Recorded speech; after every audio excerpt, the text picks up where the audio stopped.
y que sepáis pasar por alto los errores que los va a haber con toda seguridad en la predicación, pero yo sé que vais a ser generosos conmigo. Mirad, estamos estudiando el libro de Daniel y hoy vamos a estudiar una primera parte de tres partes que hemos dividido, el capítulo 11, que es una profecía, y vamos a estudiar Daniel del 2 al 20.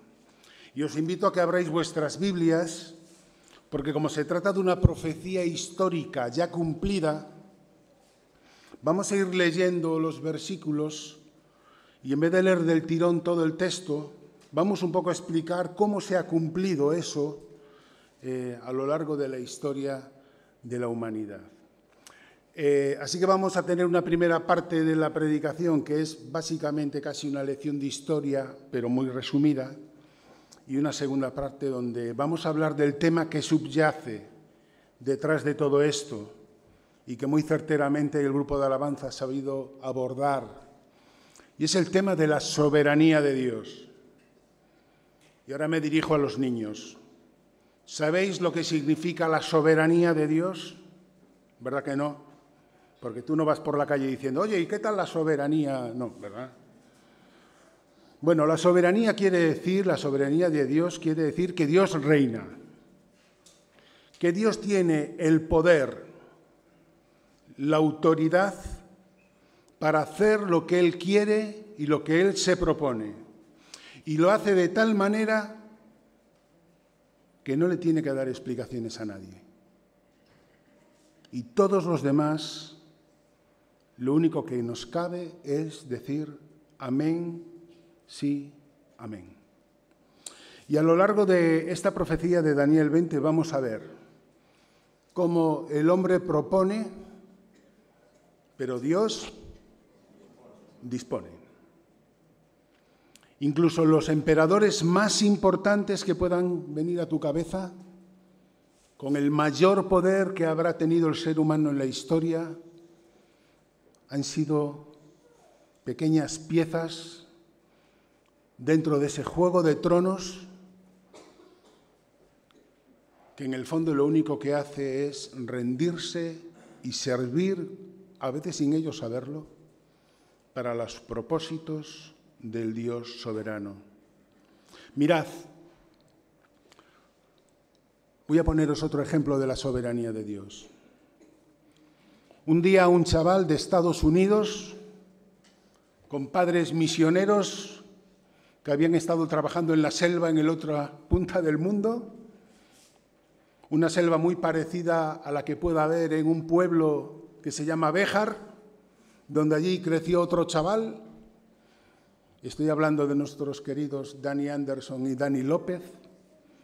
Pues un chaval de Béjar y un chaval de Estados Unidos un día confluyen en Madrid, confluyen en una iglesia, confluyen en un propósito de servir al Señor de una forma determinada en un sitio como es el barrio de la Fortuna, que no es precisamente el sitio más fácil del mundo, y junto a otros hermanos inician una obra de testimonio. Allí en medio del barrio de la Fortuna, que se llama Entre Pueblos. Y algunos pueden pensar, ¡jo, qué casualidad! ¿Verdad? Pues no.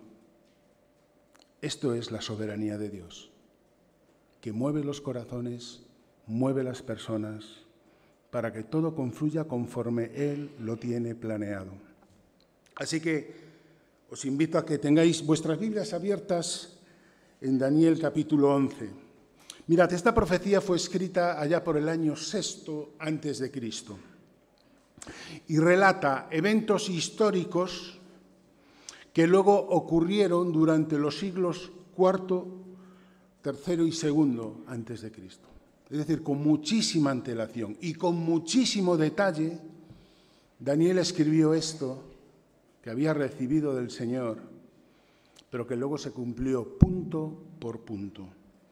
Hasta tal punto es el detalle del cumplimiento que los propios historiadores críticos con el libro de Daniel dicen que no, que esto no puede ser una profecía, que esto es alguien que en la época de los macabeos viendo la historia de lo que había pasado, lo escribió y lo hace pasar por el libro de Daniel. Es imposible que una profecía con tanto detalle tenga un cumplimiento tan brutal, tan exhaustivo. Y sabéis, en el fondo, desde un punto de vista humano, no les falta razón. Porque todo esto es solo posible cuando uno es inspirado por el Espíritu Santo.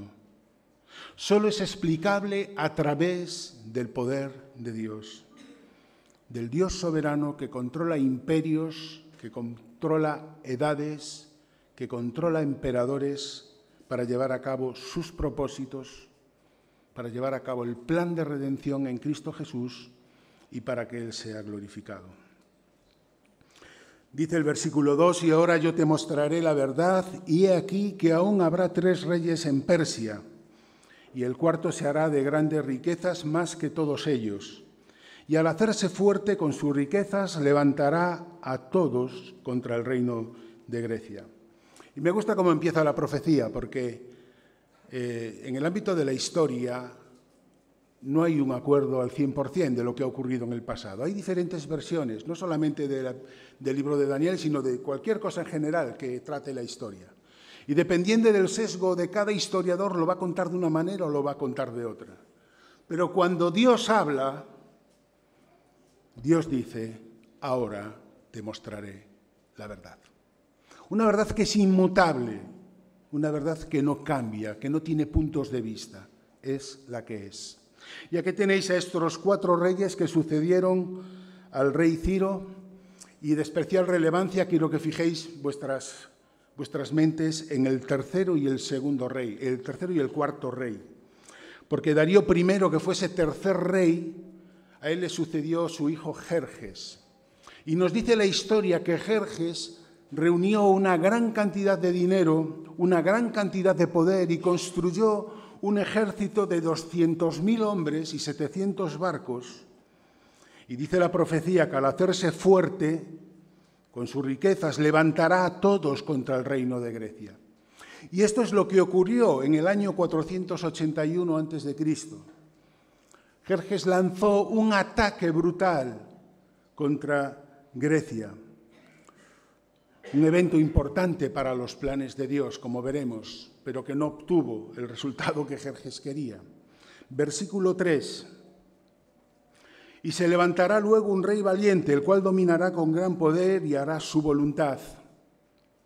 Pero cuando se haya levantado su reino será quebrantado y repartido hacia los 4 vientos del cielo, no a sus descendientes, sino según el dominio con que él dominó, porque su reino será arrancado y será para otros fuera de ellos. Como tenéis en la imagen, este versículo está haciendo referencia a Alejandro Magno, que a la edad de 20 años subió al trono de Macedonia, y allá por el año 334 a.C. se lanzó a la conquista del mundo conocido, un poco también en respuesta a lo que había hecho Jerjes contra ellos. Y ahí tenéis a Alejandro Magno consiguiendo un gran poder militar, invadiendo todo lo que se le ponía por delante, pero además con una filosofía clara. No solamente conquistar territorios, sino además imponer la cultura griega. Y veis, una de las cosas que hizo Alejandro Magno fue construir la ciudad de Alejandría y constituirla en uno de los centros culturales del mundo conocido. Y sabéis, después de construir la ciudad de Alejandría, muchos de los judíos que regresaban del cautiverio de Babilonia, que decidieron no ir a Jerusalén, muchos de ellos se instalaron en Alejandría y allí adoptaron la cultura griega. Y años más tarde, gracias a la presencia de estos judíos, se produjo la traducción al griego de los textos del Pentateuco, de los textos del Antiguo Testamento. Y como veis, en una ciudad tan cosmopolita como Alejandría, con la parte de la escritura conocida en ese momento, traducida al griego, empezaba una gran expansión de la palabra de Dios, donde está el plan de redención que apuntaba a la venida del Mesías, a la venida de Cristo. Fíjate cómo se van dando los acontecimientos. Jerjes trata de invadir Grecia, Grecia responde a través de Alejandro Magno, culturiza con el griego la zona, se traduce los textos de la escritura al griego y se expanden por todo el mundo conocido. Nos dice la historia que Alejandro murió a la edad de 33 años y que su reino, como dice la profecía, fue repartido a los 4 vientos. Es decir, que como no tenía descendencia, su reino fue repartido entre sus 4 generales. Y de nuevo vemos el cumplimiento detallado, brutal, de aquella profecía dada por Daniel. Así que ese vasto imperio se divide en 4 reinos.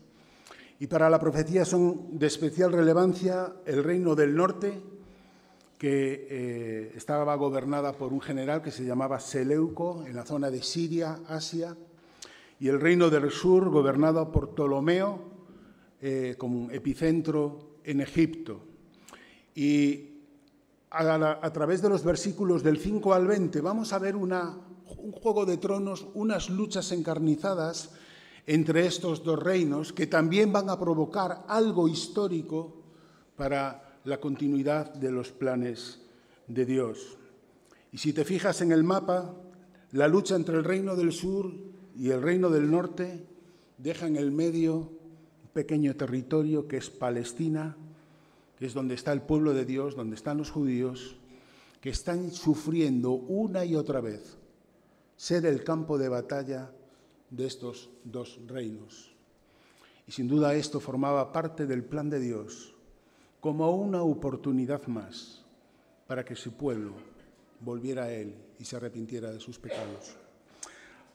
Tenemos en primer lugar, versículo 5, y se hará fuerte el rey del sur, mas uno de sus príncipes será más fuerte que él y se hará poderoso, su dominio será grande. Nos dice la historia que Ptolomeo en el reino del sur se hizo fuerte, se hizo poderoso,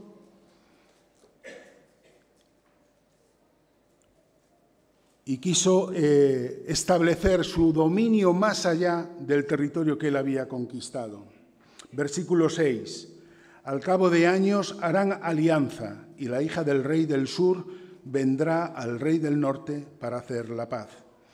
Y de nuevo nos encontramos con un hecho que se puede constatar en la historia. Berenice, hija de Ptolomeo, hace una alianza matrimonial con Seleuco en el reino del norte.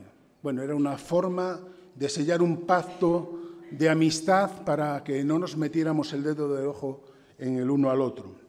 Pero, ¿sabes? Ocurre un problema, y es que la primera esposa de Antíoco, que es el esposo de Berenice, nos dice la historia que conspiró contra su esposo y conspiró contra Berenice y fueron asesinados por envenenamiento, ellos y la descendencia que habían tenido. Pero fíjate lo que dice el versículo el siguiente versículo, dentro del 6. Pero ella, hablando de Berenice, no podrá retener la fuerza de su brazo, ni permanecerá él ni su brazo, porque será entregada ella y los que habían traído, asimismo su hijo y los que estaban de parte de ella en aquel tiempo. Y de nuevo vemos un hecho constatado por la historia que habla de esta traición, de estos asesinatos en aquel acuerdo matrimonial. Versículo 7. Pero un renuevo de sus raíces se levantará sobre su trono y vendrá con ejército contra el rey del norte. Y entrará en la fortaleza y hará en ellos a su arbitrio y predominará. Y aun los dioses de ellos, sus imágenes fundidas y sus objetos preciosos de plata y oro, llevará cautivos a Egipto y por años se mantendrá él contra el rey del norte. Así entrará en el rey del sur y volverá a su tierra. Y nos dice la historia que el hermano de Berenice, que es Ptolomeo III, invade Siria en venganza por lo que habían hecho con su hermana y trae un gran botín de vuelta a Egipto. Versículo 10. Dice más: los hijos de aquel se airarán y reunirán una multitud de grandes ejércitos, y vendrá apresuradamente, inundará y pasará adelante. Luego volverá y llevará la guerra hasta su fortaleza, por la cual se enfurecerá el rey del sur, y saldrá y peleará contra el rey del norte, y pondrá en campaña multitud grande, y toda aquella multitud será entregada en su mano. Y al llevarse él la multitud, se elevará su corazón y derribará a muchos millares, mas no prevalecerá. Y el rey del norte volverá a poner en campaña una multitud mayor que la primera, y al cabo de algunos años vendrá apresuradamente con gran ejército y con muchas riquezas. Y de nuevo vemos en una batalla histórica registrada por los historiadores, que es la batalla de Rafiá, donde el rey del norte es derrotado por Ptolomeo, el rey del sur, en una batalla cruenta con una gran cantidad de mortalidad. Esto ocurrió en el año 203 a.C. Seguimos adelante, versículo 14. En aquellos tiempos se levantarán muchos contra el rey del sur, hombres turbulentos de tu pueblo se levantarán para cumplir la visión, pero ellos caerán. Vendrá pues el rey del norte y levantará baluartes y tomará la ciudad fuerte. Y las fuerzas del rey del sur no podrán sostenerse, ni sus tropas escogidas, porque no habrá fuerza para resistir. Y el que vendrá contra él hará su voluntad, y no habrá quien se le pueda de enfrentar, y estará en la tierra gloriosa, la cual será consumida en su poder. Después de aquella derrota, el reino del sur queda muy debilitado. Y nos dice que el rey Ptolomeo III es sustituido por un niño, que es Ptolomeo IV, que era su descendiente. Con lo cual, el reino del norte tiene un gran poder, una gran capacidad de avanzar, conquista tierra de Palestina, incluso conquista parte del norte de Egipto. Versículo 17. Afirmará luego su rostro para venir con el poder de todo su reino, y hará con aquel convenios y le dará una hija de mujeres para destruirle, pero no permanecerá ni tendrá éxito. El reino del norte, aprovechando la debilidad de Egipto, del reino del sur, vuelve a establecer una alianza matrimonial con la idea de consolidar todavía más su poder sobre el reino del sur. Pero nos dice la historia que esto no fue bien, y entonces de nuevo empiezan las guerras y los problemas. Versículo 18.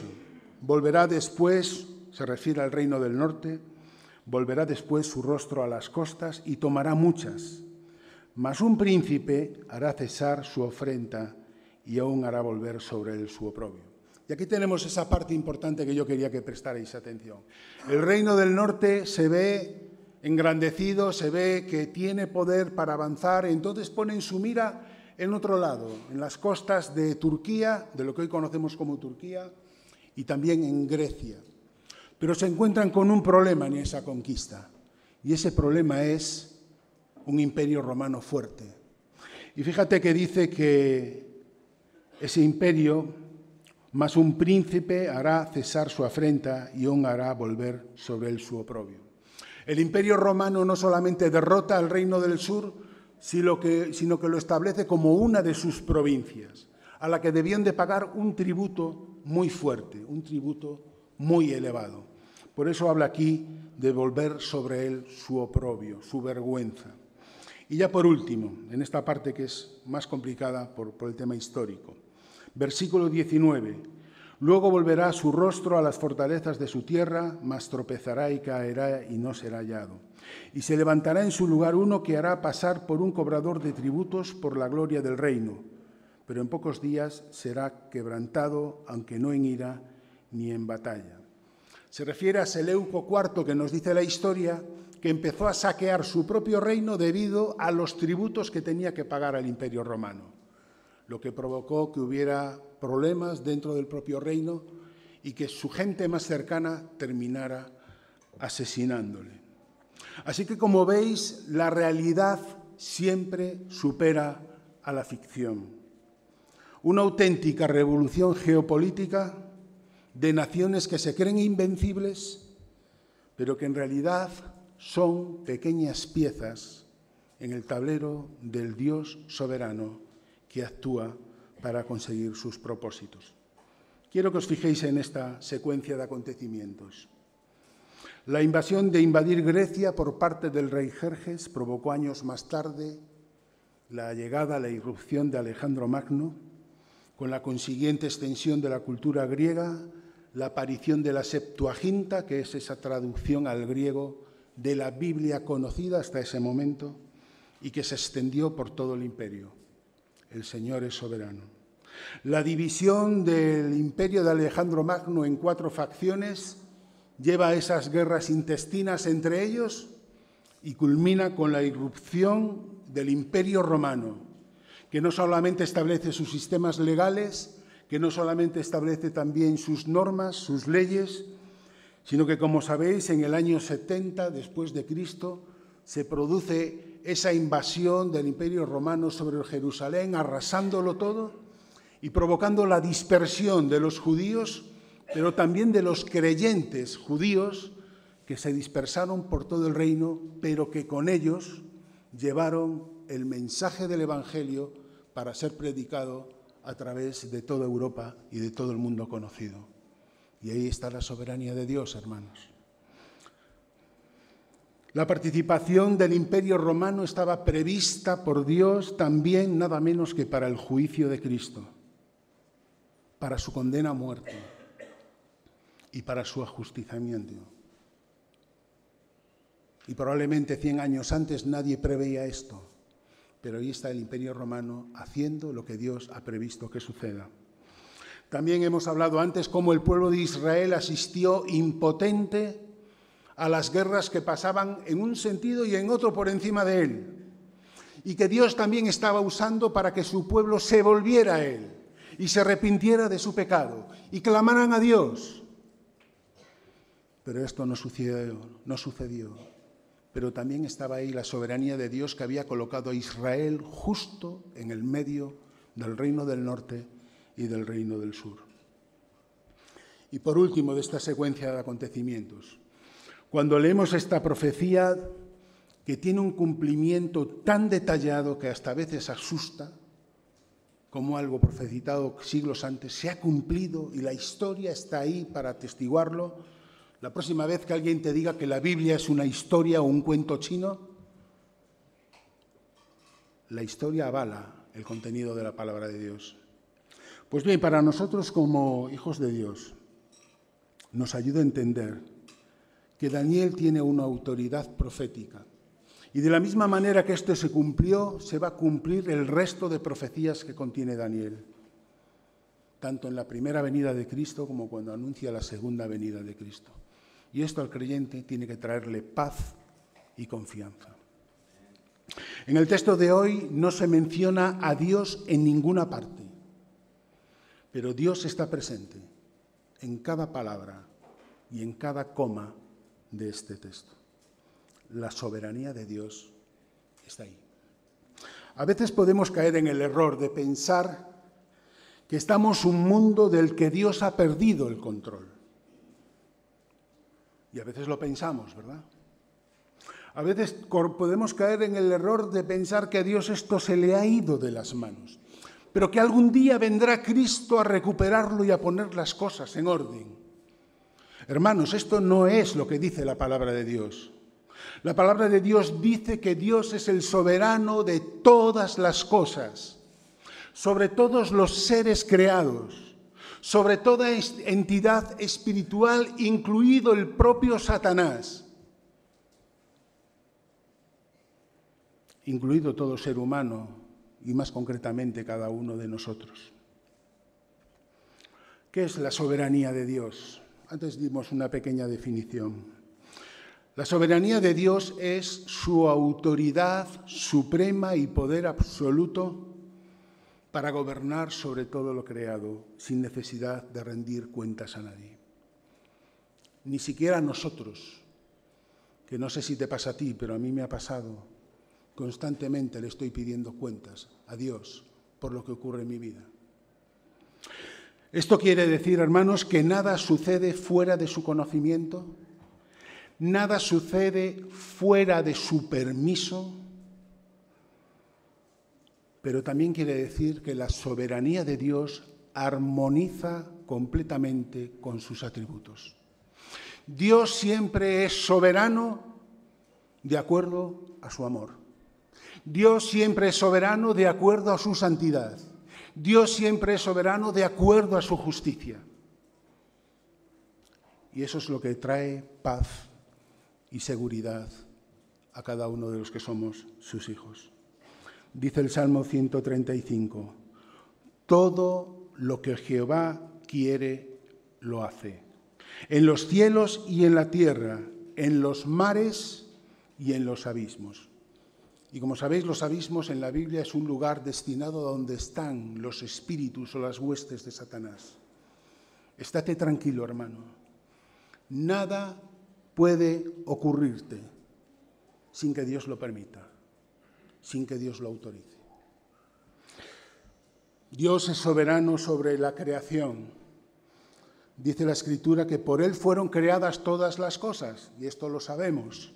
Pero fíjate que al final del versículo de Colosenses dice, y Él es antes de todas las cosas, y todas las cosas en Él subsisten. Dios no solamente ha creado lo que ves, sino que Él lo sostiene. Él sostiene la ley de la gravedad.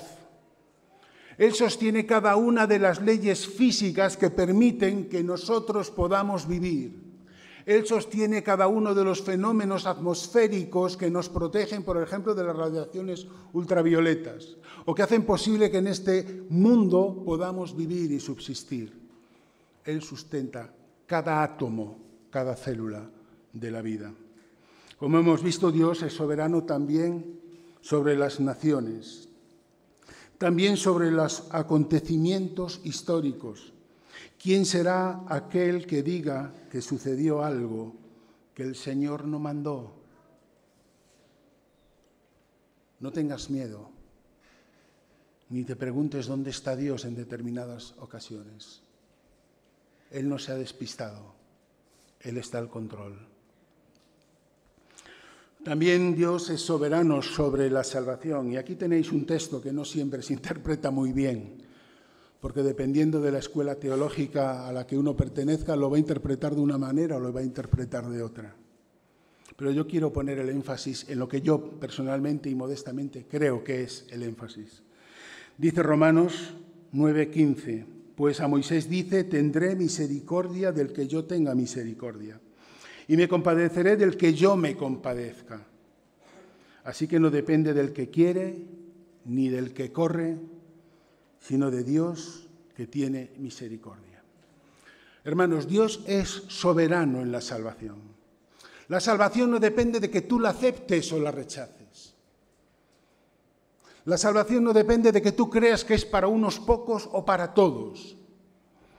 La salvación depende de que un día Dios en su soberanía decidió tener misericordia de aquellos que aún quedaban por crear, pero que sabía que le iban a fallar. Y en ese acto soberano Dios decidió tener misericordia de cada uno de nosotros. Y eso abre a través de Cristo el abanico de la salvación para todo aquel que cree. Así que sí, Dios es el soberano en la salvación. Y algo que a veces es difícil de entender, a mí a veces me cuesta entenderlo.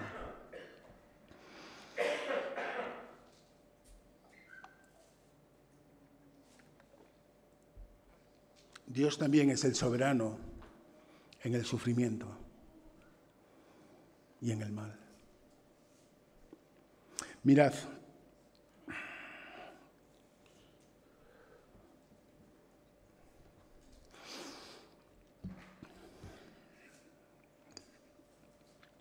cuando yo empecé a salir con Carmen,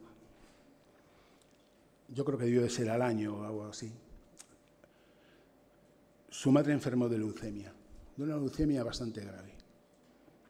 Y a los 2 años, ella falleció.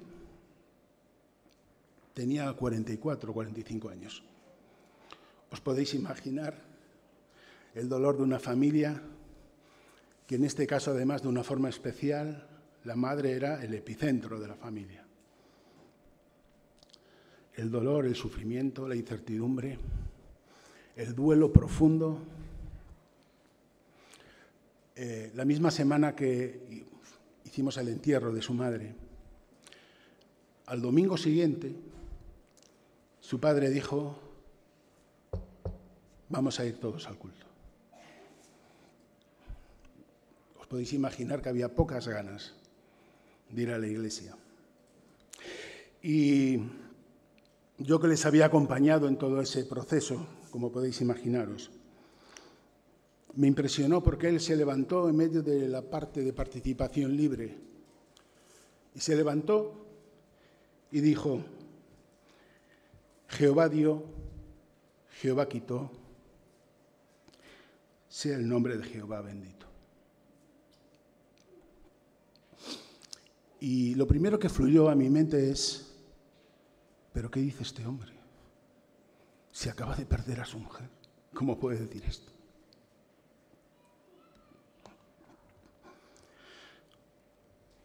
Él había entendido mejor que yo la soberanía de Dios.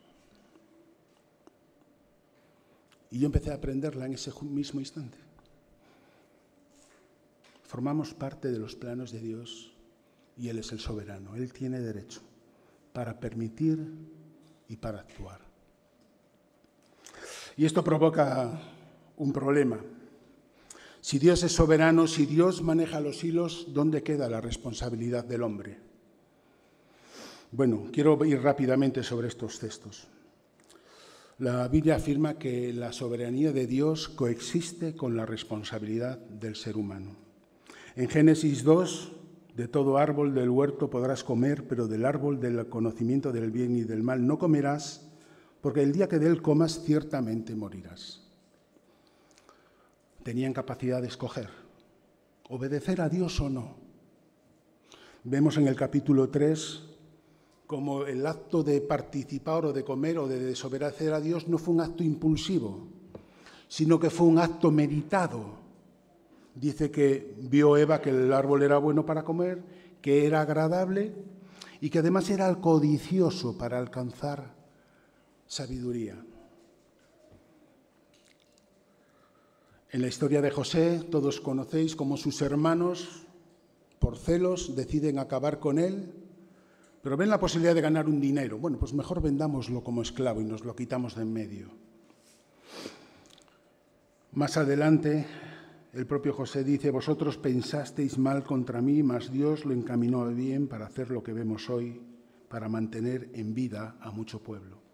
Dios utilizó el pecado de aquellos hombres para preservar el linaje de Jesús, la existencia del pueblo de Israel y salvarles de aquella hambruna.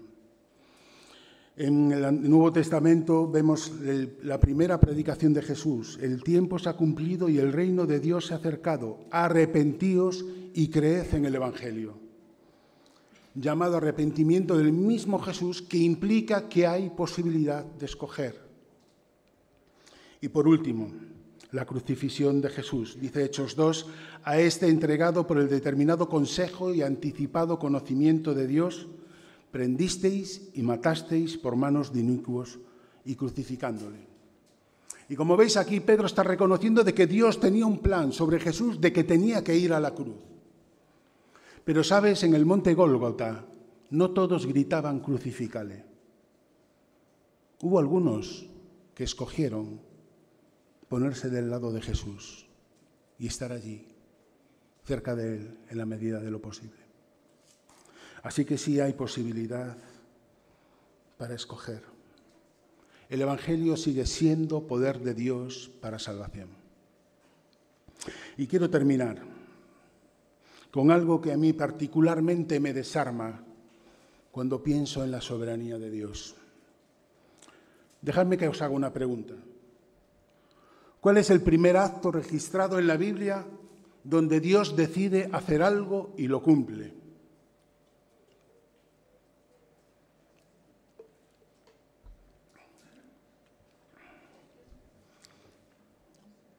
Es fácil pensar en la creación, ¿verdad? Si vamos a Génesis capítulo 1 y versículo 3, ¿qué nos encontramos? Que dice Dios, sea la luz, y la luz fue. Porque Dios es el soberano. Pero hermanos, el primer acto de la soberanía de Dios registrado en la Biblia no está en Génesis, está en Efesios y está en Primera de Pedro. Y yo quiero leeros el versículo de Primera de Pedro. Sabiendo que fuisteis rescatados de vuestra vana manera de vivir, la cual recibisteis de vuestros padres, no con cosas corruptibles como oro o plata, sino con la sangre preciosa de Cristo, como de un cordero sin mancha y sin contaminación. ¿Y qué dice? Ya destinado desde antes de la fundación del mundo. Así que, hermanos, me encanta esta frase que le he escuchado a Samuel Pérez Millos. Antes de que Dios dijese sea la luz, dijo sea la cruz. Ese fue el primer acto de la soberanía de Dios. Y todos los demás actos de la soberanía de Dios en los que está implicado el Imperio Romano, Alejandro Magno, Jerjes y todos los demás que les han seguido, han estado preparados de antemano para rendir al propósito de salvación y de redención del hombre. Así que si ya eres un hijo de Dios,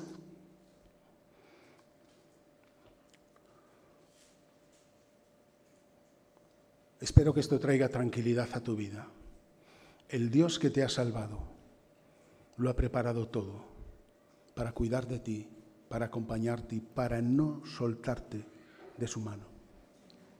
Y si estás aquí y todavía no has dado el paso de aceptar la salvación que Dios te ofrece a través de la fe en Cristo Jesús, solo quiero decirte dos cosas. Arrepiéntete y cree en el Evangelio. Si hubiera aquí algún especialista en comunicación, me diría Benjamín, es mejor que lo expreses de otra manera, porque esto de arrepiéntete, estás lanzando el mensaje de que hay cosas malas en la vida de la gente. Quizá debas expresarlo de una manera más cómoda. Pero querido amigo, si estás experimentando el terrible peso del pecado en tu vida, solo hay un camino para quitarlo de encima. Y es decirle, Dios mío, perdóname. No quiero seguir con esto. Quiero que en base a lo que Cristo ha hecho en la cruz, al derramamiento de su sangre, quiero que me limpies de todo pecado. Así que sí, quiero arrepentirme de mis pecados y de aceptar a Jesús como mi Señor y mi Salvador. Si en este momento estás sintiendo ese peso, te invitamos a que entregues tu vida a Cristo, a que te quites la mochila del pecado que tanto pesa, que tanto lastra nuestras vidas. Si es así, te invito a que hables con nosotros al final de la reunión, que podamos charlar sobre cualquier duda o cualquier cosa que tengas. Pero que el Señor te guíe para entender que todos los actos soberanos que Él ha venido haciendo a lo largo de la historia de la humanidad estás encaminados para que un día tú puedas encontrar a Cristo y recibirle como tu Salvador personal. Que el Señor nos bendiga.